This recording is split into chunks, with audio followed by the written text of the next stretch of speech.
ఇప్పుడే చెప్పాడు మా సోదరుడు.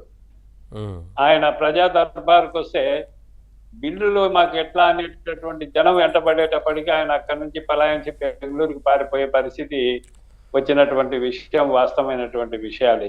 ఇవన్నీ అట్లున్నప్పుడు 2014లో మాత్రమే నీటి సంఘాలకు ఎన్నికలు జరిగాయి.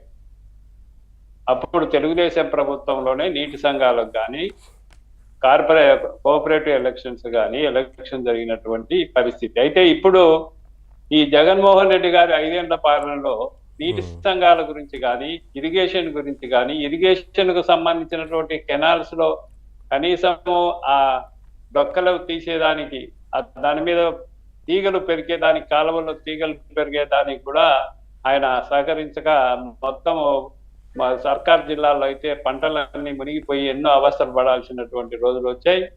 ఇక్కడ రాయలసీమలో నీరు పారక రైతులంతా కూడా గగ్గోలు పెట్టే పరిస్థితి వచ్చింది. మరి ఈ రోజు మన ప్రభుత్వం వచ్చిన వెంటనే ఈ నీటి సంఘాలను మనం స్టెబిలైజ్ చేయాలి, రైతులంతా ఇన్వాల్వ్ చేయాలి, వాళ్ళు భాగస్వామ్యం చేయాలి, రైతాంగాన్ని మనం ముందుకు తీసుకుపోవాలి. ప్రధాన అజెండా మాకు వ్యవసాయం అనేటటువంటి నినాదంతో మా నాయకుడు చంద్రబాబు నాయుడు గారు ఈ నీటి సంఘాలకు ఎన్ని కష్టాలు ఉన్నప్పటికీ సంఘానికి ఎలక్షన్ ప్రకటించిన వెంటనే ఎక్కడ చూసినా వాళ్లకు నామినేషన్ వేయడానికి కూడా మనుషులు దొరకడం లేదు. ఓటర్ లిస్ట్ ఎత్తపోయి అయ్యా ఎల్లారెడ్డి గారు నీ ఓటు ఉంది, నువ్వు నా తరఫున నామినేషన్ వేసుకురండి అని పిలిచినా కూడా వాళ్ళు ఇప్పుడు మన చంద్ర గారు చెప్పినట్లు వాళ్ళు ముందుకు వచ్చేదానికి సిద్ధపడడంలా. మీ ఎగ్జిస్టింగ్ ను కాపాడుకునేదానికి మమ్మల్ని బలిపశువు చేయాల్సిన అవసరం లేదయ్యా, మేము ఎన్నికల్లో పోటీ చేయము, మేము తెలుగుదేశంతోనే సహకరిస్తామనేటటువంటి విధానం ఈ రోజు పులివెందుల్లో కూడా భారీగా ఆ స్థాయిలో ఆ వ్యతిరేకత రావడం, ఇది ప్రజలు కోరుకున్నటువంటి ప్రభుత్వం కాబట్టి ఈ రోజు మీరు చెప్పినట్టు 7 నియోజకవర్గాల్లో 5 నియోజకవర్గాలు తెలుగుదేశం పార్టీ గెలవడం జరిగింది. మనం ఇంకా కొంచెం కష్టపడి ఉంటే ఇంకా 1-2 నియోజకవర్గాల్లో పాత జిల్లాలో తెలుగుదేశంలో గెలవడానికి అవకాశాలు ఉన్నాయి. కొన్ని పొరపాట్లను ఏమైపోయాయి. పార్లమెంటు కూడా మనం గెలిచేదానికి దగ్గరగా వచ్చాం. పార్లమెంట్ తప్పకుండా గెలిచే పరిస్థితి అది. కొన్ని అవినాశ కారణాల వల్ల కొంత వెనకబడినా కాబట్టి ఈ రోజు అవినాష్ రెడ్డి ఇప్పుడు ఇన్నాళ్ళుగా పులివెందుల అభివృద్ధి పరిస్థితి గురించి మాట్లాడండి.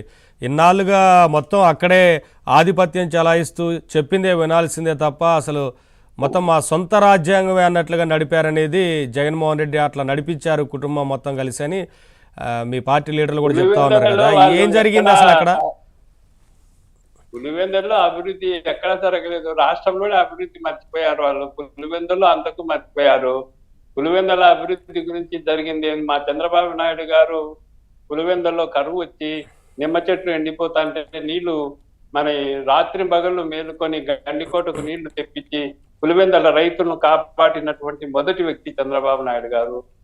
మరి తర్వాత 5 ఏళ్లలో గండికోటకు ఏమాత్రం వాళ్ళు టన్నెల్కి కానీ ఇంకోటి కానీ కెనాల్స్ కానీ సరసాగు ప్రాజెక్టు కానీ వాళ్ళు ఇచ్చిన మొత్తాలు ఏముండాయి అనేది మనం క్యాలిక్యులేట్ చేస్తే మరి ఏమాత్రం ఇరిగేషన్ మీద శ్రద్ధ చూపడం కానీ ఒక పులివెందుల నియోజకవర్గమే కాదు రాష్ట్రంలోనే ఇరిగేషన్ మొత్తం వ్యవసాయ రంగాన్ని మరి చాలా బుట్టదాఖలు చేసినటువంటి పరిస్థితి అయితే ఈ రోజు ఉంది. ముఖ్యంగా పులివెందుల రైతులు కూడా ఏదో ఒక 4 రౌడీలు పెట్టుకొని బెదిరించుకోవడం తప్ప వాళ్ళు అక్కడ చేసిందంటూ ఏం లేదనేది మనకు ఇప్పుడు అర్థమవుతోంది అధికారం మారిన తర్వాత. అందువల్ల ఈ ఎన్నికలకు కూడా ఎవరు ముందుకు రాక మొత్తం పులివెందుల్లో కూడా అన్ని నీటి సంఘాలన్నీ తెలుగుదేశం